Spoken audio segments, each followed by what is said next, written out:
Boa tarde a todos, sejam muito bem-vindos à defesa 232 do PEC, do Programa de Pós-Graduação em Engenharia Civil, que foi aprovado em 2006 e iniciou oficialmente em 2007. Então, é com muito orgulho que eu digo isso, né, que nós, um grupo de 10 professores, doutores, conseguiu formar 232 mestres e entregar para a sociedade pernambucana, com esse desejo de transformação social, né, e que realmente a gente pudesse entregar à sociedade engenheiros, cidadãos capazes, né, de levar a prosperidade da nossa sociedade. Então, hoje nós estamos na defesa 232, tá certo? Professora Eliana, seja muito bem-vinda, professor Dr. Flávio também, professor Mahmoud, eu vou falar só uma pequena introdução em inglês para Mahmoud entender também, sentir bem-vindo. It's a pleasure to start today the 232 defense of a master's student here at PEC, with the presence of Dr. Eliana Monteiro, which is one of the professors from the 10 professors that started the program in 2006, 2007. I want to thank Flávio, Professor Flávio from Federal University of Pernambuco. He is a mechanical engineer, and he actually opened the doors of the lab in order that Matheus could do some of the durability tests that we're going to present today. I wanted to thank Mahmoud, Dr. Mahmoud. I had the opportunity and the privilege to meet him in December of 2000, I think 22 to 23, something like that, January 2023, when I worked for a month again at CSU.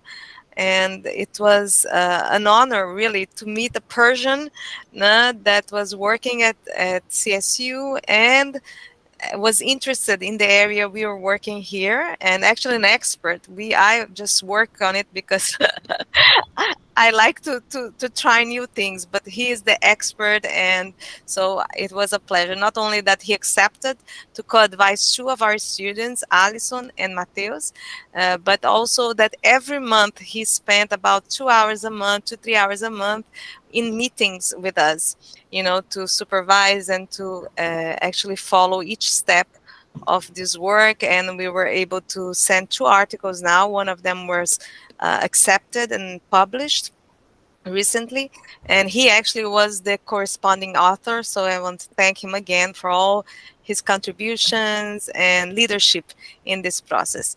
So although we're going to speak in Portuguese the rest of the meeting, I hope he can understand some of it, and he will, because he knows the subject, so hopefully it will be okay. So we are taping the presentation, so it will help Mateus later to do the changes requested, if approved. So, Mateus, querido, você tem de 30 a 40 minutos para apresentar seu tema. Desejo muita sorte e se apresente, por favor, e o tema da sua dissertação. Mahmoud, do you want to say some words in the beginning? Well, it's an honor to be here. I've never done an international committee meeting, but this is my first. So I hope everything goes well. And thank you, everyone, for being part of this group. Thank you. Professor Flávio, professora Eliana, se quiserem falar alguma coisinha também para registrar sua presença. Sem som, Eliana. Just to say that it's an honor to be here also, and it's very happy to be here with those professors. And I wish Mateus, I'm sure he did a good job, and he will do finally today. Falar em português mesmo, né?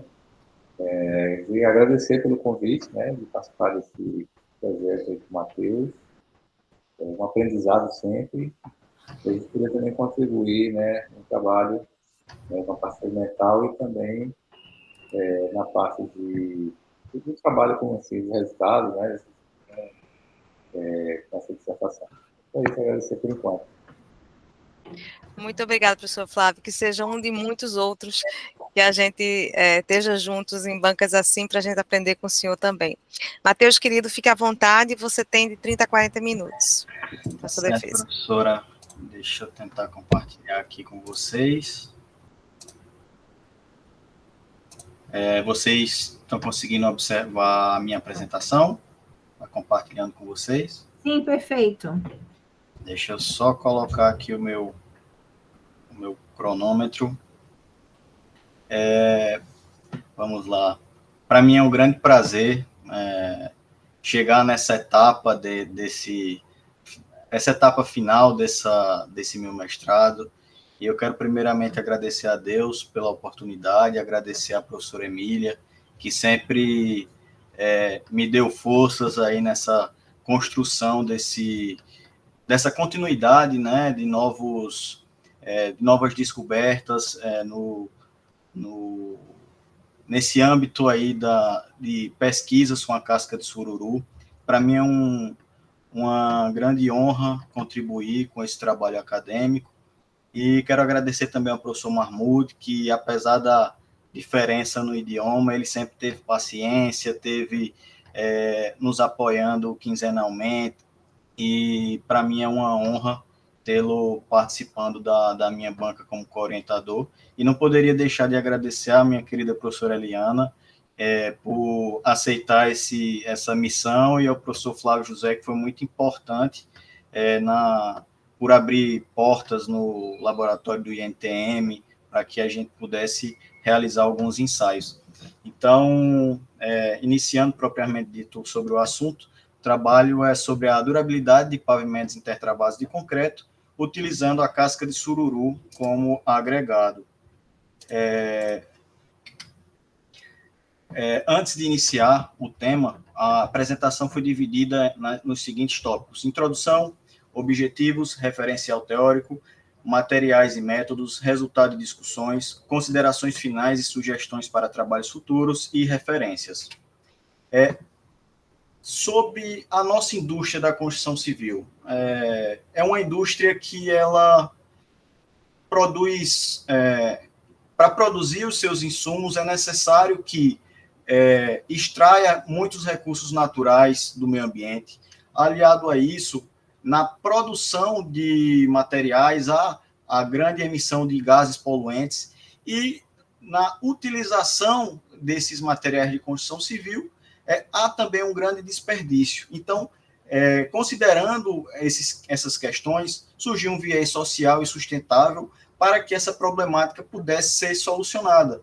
E pensando dessa forma, a incorporação de materiais reciclados e até a incorporação de matéria orgânica surgiu como uma opção para a incorporação na produção de alguns materiais.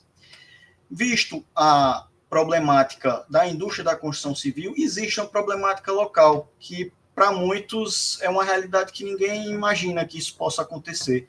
Então, aqui na região metropolitana do Recife, aqui próximo ao Rio Mar, a gente vê uma diferença grande de padrões, um empreendimento de grande valor para a sociedade, capital. Então, ali próximo existe uma realidade que poucos conhecem, que a Ilha de Deus é uma região pesqueira que produz anualmente 408 toneladas de resíduo. E isso acaba que gera um ambiente ruim de se viver pelo seguinte quesito: fortes odores, poluição visual, gera também o assoreamento do rio. Então, juntando essas duas problemáticas, a da indústria da construção civil e uma problemática local, surgiu a pauta de reutilizar esse material, produzindo materiais da construção civil e, em questão, o bloco intertravado de concreto. Como objetivo geral, busco analisar o comportamento e durabilidade dos blocos de piso intertravado de concreto, produzidos de forma manual e em larga escala, com a substituição parcial do agregado miúdo natural por resíduos de concha de sururu, em diferentes proporções, ampliando a gama de testes para uma análise vasta da durabilidade, para a incorporação desse resíduo na confecção de novos materiais da construção civil. Com um objetivo específico, busco identificar os testes de caracterização dos aspectos físicos, químicos e de degradação dos blocos, avaliar os fatores que interferem na durabilidade dos blocos e propor a produção e a caracterização de materiais recicláveis na produção de produtos cimentícios. Vendo a realidade da indústria da construção civil e a demanda local da Ilha de Deus, surgiu a possibilidade de fazer a incorporação desse resíduo da casca de sururu na produção de blocos intertravados de concreto. E esse é um bloco que está comumente no nosso dia a dia, e às vezes a gente nem observa. Ele está presente na nossa vida, seja em rua, ou passeio, ou pedestre, passeio de pedestre, ciclovias, lombadas, calçadas, estacionamentos, e ele tem uma diversa gama de formatos, colorações, e são práticos na sua manutenção. Então, surge um grande espaço no mercado nacional e mundial.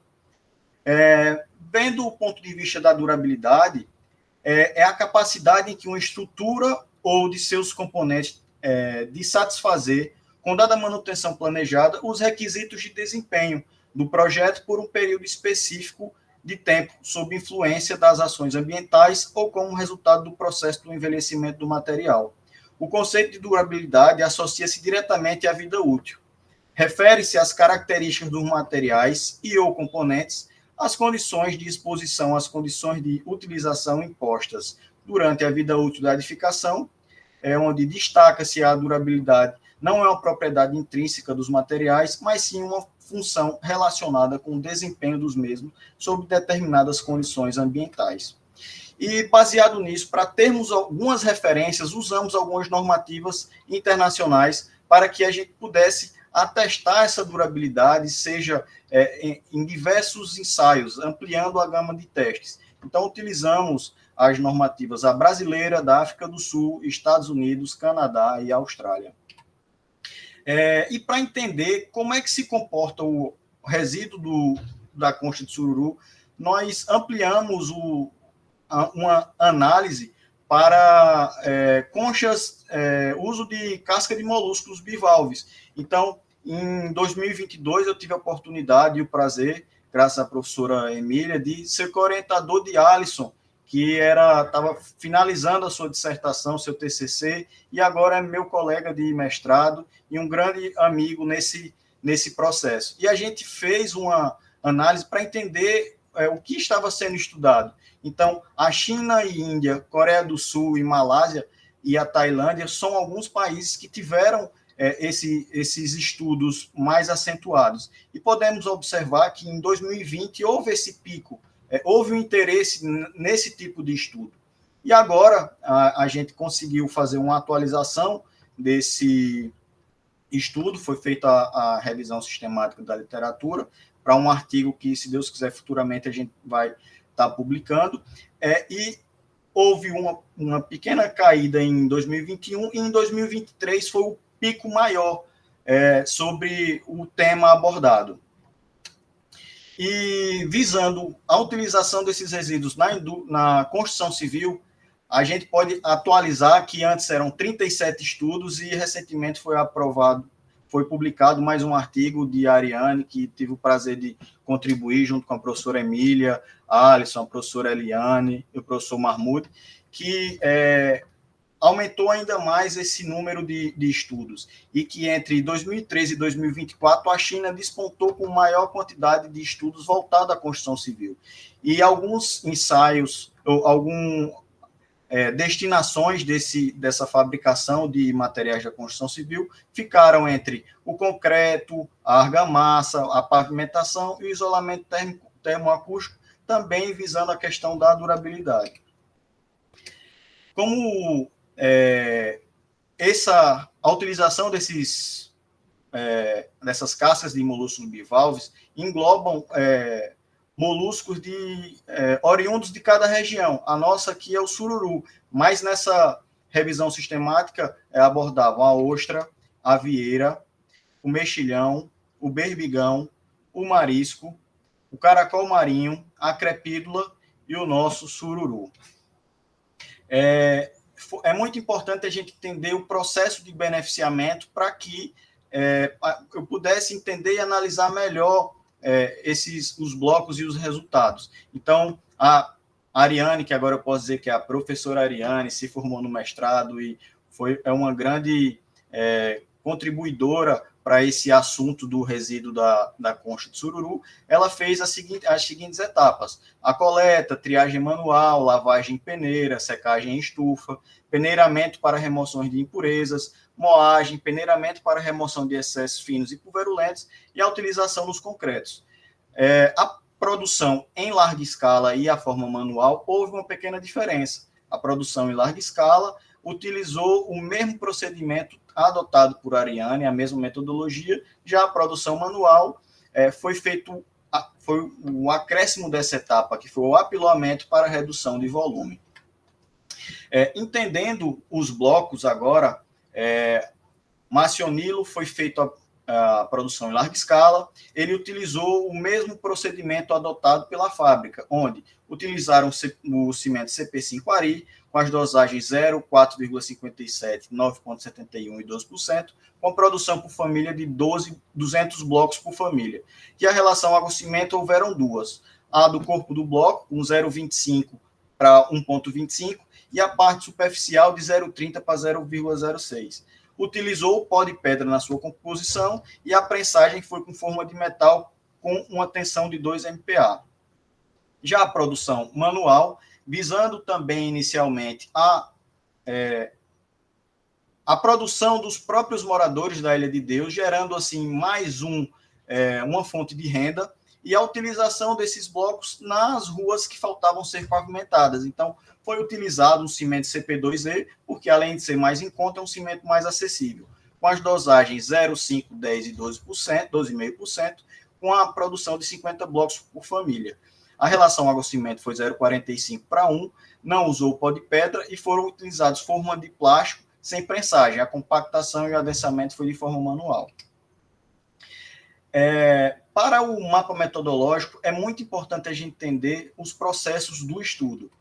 A primeira etapa foi a visita à comunidade de Ilha de Deus, que foi muito importante para entendimento da realidade local. Então, graças a Deus, Caio me ajudou bastante. A gente teve até essa quebra de paradigmas para mim, que eu fiquei preocupado com a questão de segurança, sobre essa questão da Ilha de Deus em questão. A gente tem uma certa imagem, mas lá todo mundo educado, todo mundo recebendo super bem, a gente indicando que era da universidade, eles receberam a gente super bem. Então, foi muito importante entender isso e contribuir no beneficiamento dele, até para entender como foi realizado os processos. Então, a primeira etapa do estudo, além da visita, foi analisar todos os estudos do Grupo 10, para entender como foi produzido cada produção, larga escala, de forma manual, e estudos anteriores. Foi realizado um ensaio de microscopia eletrônica de varredura, que eu agradeço demais ao professor Tiago, ao professor Flávio José, que nos abriram portas para poder realizar esses ensaios, e mesmo em greve a gente conseguiu realizar esses ensaios lá no INTM, graças a uma força-tarefa que sem eles não seria possível. Foi realizado o ensaio de resistência à abrasão, que também o professor Flávio José foi muito importante nesse ensaio, e vou comentar mais à frente sobre isso. O ensaio de congelamento e descongelamento, que esse para mim foi o mais complexo, assim, durou 4 meses, eu precisei fazer algumas adaptações que eu vou mencionar mais à frente. O ensaio de resistividade do concreto, que também a gente teve uma certa dificuldade, porque é um equipamento caro e difícil no mercado para poder realizar esse ensaio, e graças ao João da Tecomate, ele nos deu esse apoio indispensável para a realização desse ensaio. E, por fim, a análise dos resultados atendendo às normas nacionais e internacionais. Iniciando pelo MEV, foi feito no laboratório do INTM, lá na UFPE, e sou muito grato por todos os envolvidos, e as etapas foram as seguintes: a limpeza da parte superficial do bloco com a trincha, foram um total de um bloco por amostra, então foram 8, um bloco por família, então foram 8 amostras no total. Houve a quebra central do bloco e a junção dos fragmentos, a coleta dos fragmentos dessa área quebrada superficialmente do bloco. foi transportado até o laboratório do INTM, onde foi colocado o resíduo na base de acoplamento. Houve um equipamento de vácuo para realização de vácuo e metalização. Primeiro foi o vácuo, onde esse processo passou num período de 8 minutos para atingir o ideal, e foi aplicado uma camada de 9 nanômetros de ouro e paládio no processo de metalização. Aqui a gente consegue observar as amostras no equipamento. A metalização foram 3 etapas de 2 minutos e 57 segundos. A gente consegue observar a luz violeta, podemos dizer assim, que é porque está sendo feito esse processo. O equipamento do tipo detector de elétrons secundários, da marca Tescam Mira 3, e a gente pode observar aqui, antes da realização do ensaio, as amostras acopladas. Outro ensaio aqui, que foi o de resistência à abrasão, utilizando a norma STM G65, que esse, sem sombra de dúvidas, o professor Flávio José foi essencial. Além de abrir portas do laboratório, ele disponibilizou o disco de borracha, já todo calibrado. A gente teve também uma dificuldade na questão do corte das amostras, porque para ser acoplado no equipamento roda de borracha, precisei cortar cada bloco, a face superficial, na dimensão da base de acoplamento, e o ensaio nada mais é do que o lançamento de forma tangencial do abrasivo e o atrito do disco de borracha com o abrasivo na amostra. Outra questão muito importante, que foi a utilização do abrasivo. Na norma, ela pede uma areia específica, uma areia de Ottawa, que é lá do Canadá. E é muito difícil encontrar essa areia. Então, o professor Flávio José, Matheus, vamos ver as quantidades, vamos aqui nos ajustar para que a gente possa utilizar a areia mais próxima dessa areia de Ottawa, e ele forneceu para a gente a areia normal brasileira do IPT, a areia número 100, que a gente pode observar aqui nessa imagem, que é muito parecida o seu formato. Então, chegou bem perto da areia especificada pela norma.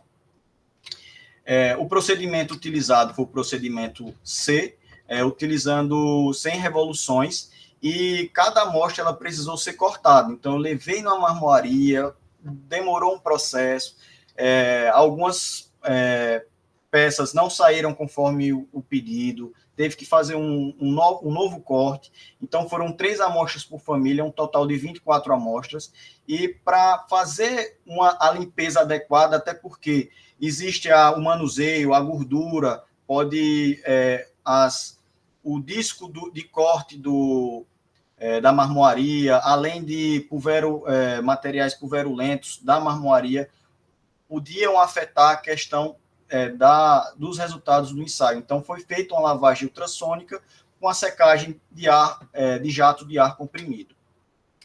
Após isso, as amostras passaram um período de 48 horas para que pudessem ser secas por completo e uniformemente.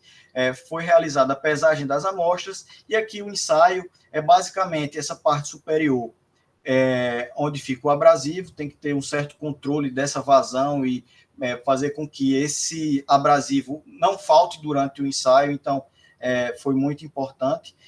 Aqui a gente pode observar a amostra de teor de produção manual, teor 12%, sendo realizado o ensaio com o lançamento do abrasivo tangencialmente e o atrito do disco de borracha. E a amostra após o ensaio. Então, chegou a cereja do bolo, podemos dizer assim. Foi, graças a Deus, e a professora, ela sempre me incentivou, foi um desafio enorme. 4 meses de realização, porque eu precisava de uma câmera fria que eu pudesse ter esse controle de temperatura, conforme a norma, que era de -5, com a variação de mais ou menos 3 graus.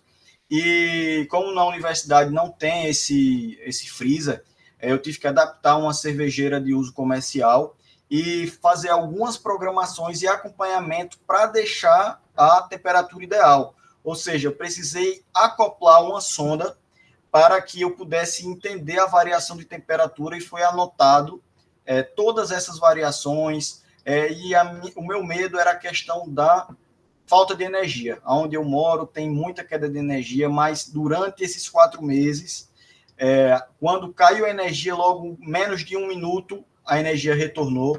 Então, deu para poder fazer esse ensaio, mas foi muito trabalhoso. Os blocos precisaram ser submersos durante 24 horas em solução de água. Foram utilizados 3 blocos por família, um total de 24 blocos. Precisou ser realizado a adaptação do recipiente de congelamento, que eu precisei colocar um recipiente que coletasse todo o resíduo desplacado durante o congelamento e um apoio de 5 milímetros para que todas as faces do bloco recebessem o ar resfriado. O ensaio se deu por um período de 18 horas de congelamento e 8 horas de descongelamento. E para essa questão do descongelamento, eu também precisei fazer uma adaptação num recipiente. Nesse caso, eu utilizei um recipiente de vidro, de vidro temperado, com esse plástico embaixo e também com os apoios com diâmetro de 5 milímetros para que o ar do ambiente de descongelamento atingisse todas as faces. E esse ambiente de descongelamento não poderia passar de 30 graus Celsius. Também foi uma preocupação, porque no início dos ensaios eu fiquei com medo de ter uma grande variação e ter uma temperatura elevada. Eu fiquei levando para o meu quarto todos os blocos, deixando no ar-condicionado, mantendo aí a temperatura de 25 graus em média. Também coloquei uma sonda do lado de fora para poder fazer esse controle dessa temperatura. Aqui a gente pode observar nessa segunda imagem todas as amostras. Eu precisei comprar mais prateleiras para poder adequar a altura ideal e identifiquei todos o local de cada bloco para que não houvesse essa mistura desses resíduos desplacados. E conforme a norma diz, após 7 e 28 ciclos de congelamento e degelo, é necessário fazer uma lavagem. Para quê? Para juntar o que desplacou no congelamento, o que desplacou no descongelamento e o que soltou nesse processo de lavagem. A gente aqui pode observar o que foi desplacado no recipiente de degelo e após o peneiramento. Eu utilizei uma peneira de número 200 para poder coletar todos os resíduos e após 24 horas que a amostra ficou seca, eu coletei e levei para o laboratório da UPE para realizar a pesagem. Aqui a gente pode observar que o recipiente transparente, isso me ajudou a verificar todos os resíduos contidos no recipiente para passar por completo e realizar a pesagem. E aqui a amostra sendo pesada com a balança de precisão de 0,01 grama. No ensaio de resistividade, eu quero fazer uma referência também ao professor Carlos Wellington, que nos acolheu também nessa etapa, e o equipamento acabou quebrando, o equipamento lá do ITEP, acabou quebrando e a gente não conseguiu realizar com o equipamento dele, mas ele nos ajudou, foi atrás, ligou para João, passou o contato, João lá da Tecomat nos deu esse auxílio e eu consegui fazer esse ensaio. Os blocos eles foram submersos em solução de hidróxido de cálcio, o período mínimo era de 6 dias, só que um dos baldes fissurou nesse processo lá, ficaram todos no laboratório da Tecomat, e João, assim que percebeu, ele me ligou, eu levei outro balde lá, a gente teve que trocar esse balde, então enchi novamente o balde e deixei mais um dia, então foram 7 dias de ensaio. Então foram 3 blocos por família, um total de 24 blocos, e houve também, a gente observou que quando retirou os blocos para a realização do ensaio, a gente observou um acúmulo de resíduo ao fundo do balde. O equipamento foi o Resipod da marca Proseg, com uma calibração de mais ou menos 0,2 a mais ou menos 2 kg por centímetro, e a coleta dos resultados foram 5 leituras por bloco, na face externa do bloco. A base de apoio foi uma base de plástico para não fugir essa passagem de corrente. Chegando aos resultados, a primeira etapa foi os resultados observados pelos estudos anteriores, de Marcionilo, em produção larga escala, e Caio, produção manual. Foi observado que, com o acréscimo do resíduo da concha de sururu, com 5%, 10% e 12%, houve um aumento da resistência. Passou de 12,45 MPa com um teor de 12% para 15,37. Então, para ter uma contraprova, foi realizada uma nova produção com bloco referência, com 0%. Então, observou que de 12,45 passou para 27,61. Então, foi um dado que levou uma certa suspeita nessa questão do processo de fabricação.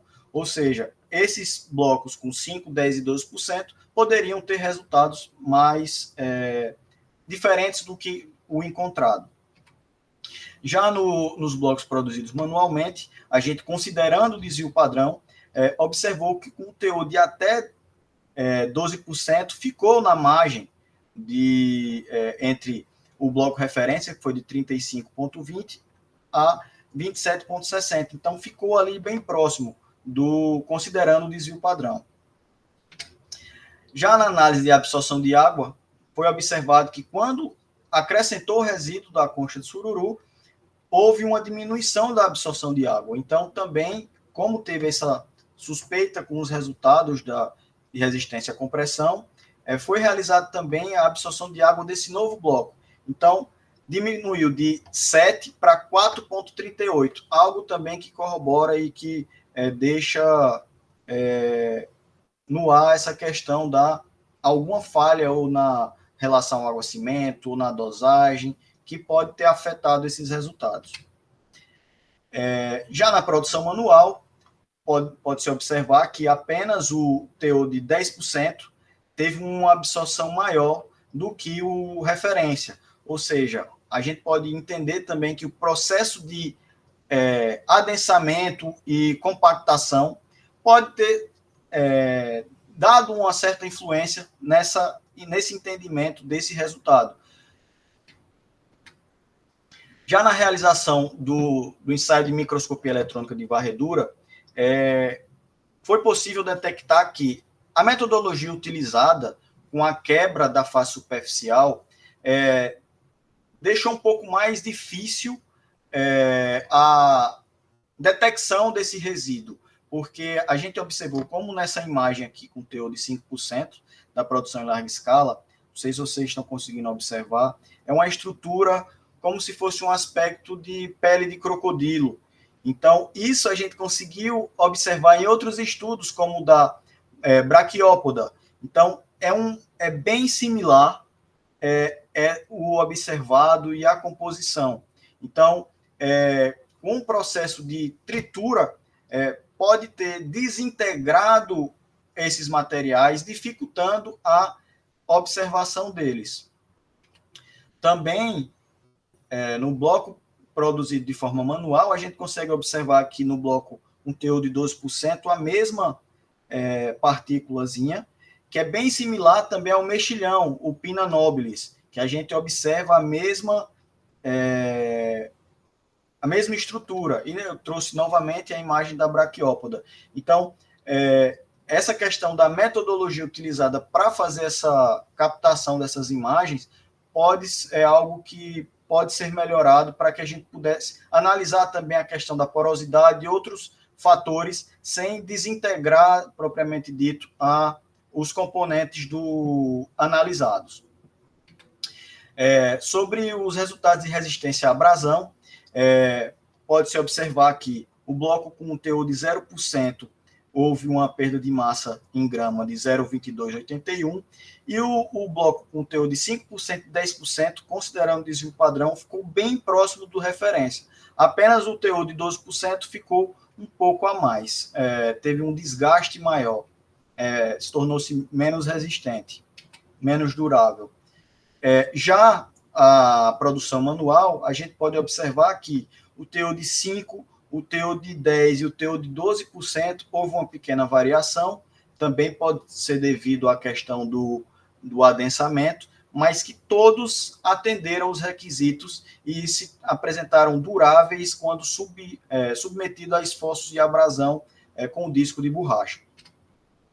Já para o ensaio de congelamento e descongelamento, algo muito importante são esses 7 e 28 ciclos. Após os 28 ciclos, se o bloco perder mais de 225 gramas por metro quadrado, esse ensaio ele precisa ser estendido para verificar a durabilidade desse material testado para 46 ciclos. Então, a gente pode observar que, no primeiros 7 ciclos, o bloco que perdeu mais foi o 7,19, e quando chegou nos 28 ciclos, esse bloco perdeu 10,26, que foi 7,19, mais essa diferençazinha de perda de massa no total de 28 ciclos. Ou seja, não dobrou essa perda de massa.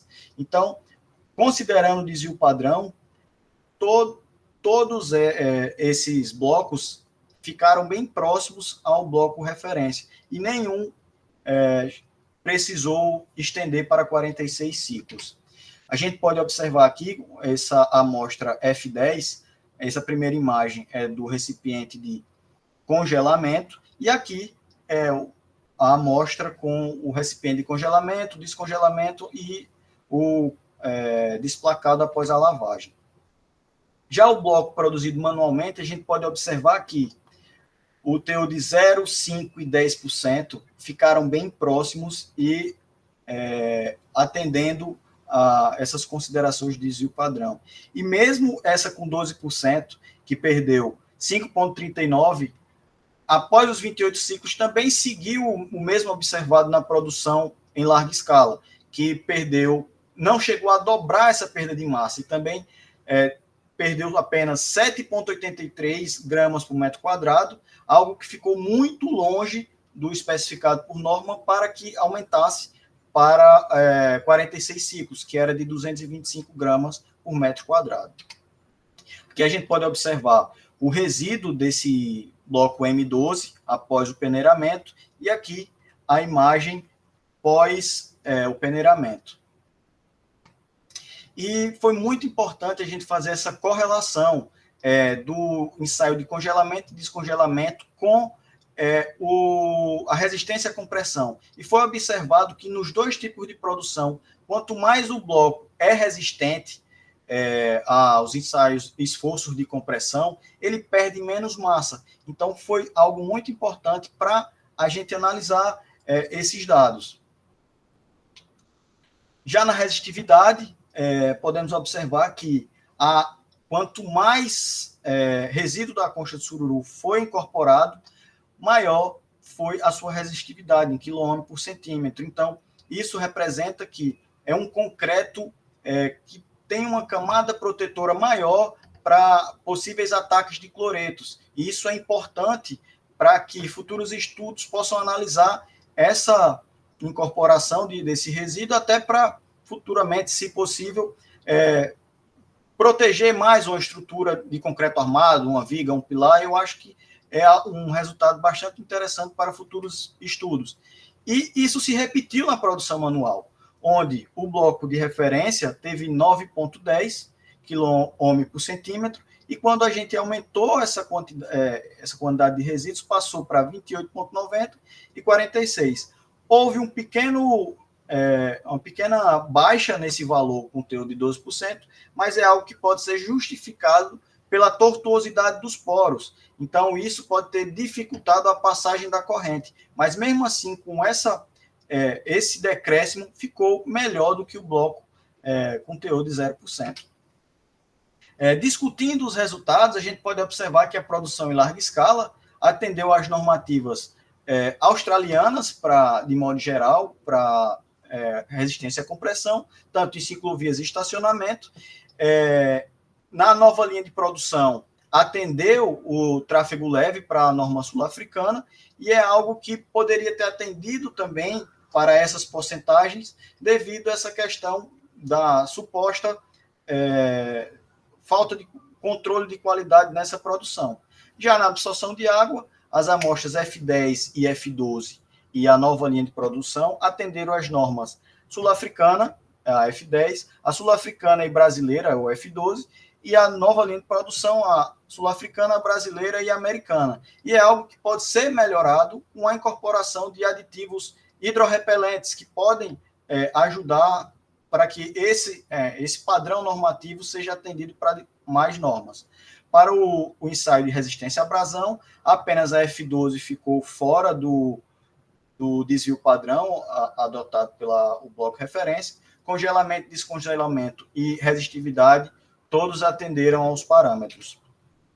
Já ao bloco manual, a gente consegue ver mais a nossa bandeira do nosso país. Então, foi muito legal a gente observar que esses resultados atendem às normas brasileiras do nosso dia a dia, que é o tráfego leve para a brasileira, com o bloco referência, atendeu também aos quesitos de resistência à compressão, a tráfego leve pesado para a sul-africana e ciclovia e estacionamento de tráfego leve para a australiana. E a gente pode observar que isso se repetiu até o bloco com o teor de 10%. Já o de 12% atendeu apenas o tráfego leve da sul-africana, ciclovia, estacionamento e tráfego leve para a sul-africana. Índices de absorção de água atenderam apenas a sul-africana, no teor de 5% e 12%, mas é algo que também pode ser resolvido com aditivos hidrorrepelentes. No quesito abrasão, todas as amostras atenderam, congelamento e descongelamento, apenas a M12 não atendeu, e resistividade, todas ficaram acima do esperado em relação ao bloco referência. E como considerações finais, a gente pode dizer que os blocos responderam bem aos esforços de resistência à compressão, absorção de água, resistência à abrasão, resistividade, congelamento e descongelamento, com adição de até 10%. E eles se responderam bem a quesitos de durabilidade, seguindo normativas nacionais e internacionais, que valida, assim, a utilização do resíduo da concha de sururu como substituto parcial ao agregado miúdo, podendo, sim, termos a produção de novos materiais. Então, isso pode se tornar viável para aplicação na construção civil, impactando menos o meio ambiente, destinando também esses resíduos que antes não eram utilizados e também transformar um ambiente melhor de se viver na comunidade da Ilha de Deus e gerar fonte de renda para aquela comunidade. Para sugestões de trabalhos futuros, devido ao tempo, eu não consegui fazer a análise de termogravimétrica e também a resistência química de produtos de concreto ao ataque de ácido. Então, fica essa sugestão para novos trabalhos e uma nova análise do MEV, com fragmentos de tamanhos maiores, sem a degradação desse material, fazendo uma detecção mais precisa, tendo uma análise melhor em relação aos poros e os componentes do bloco. E a utilização de aditivos na confecção dos blocos para a gente atender mais e melhorar os resultados de absorção de água. Estão aqui algumas referências e meu muito obrigado.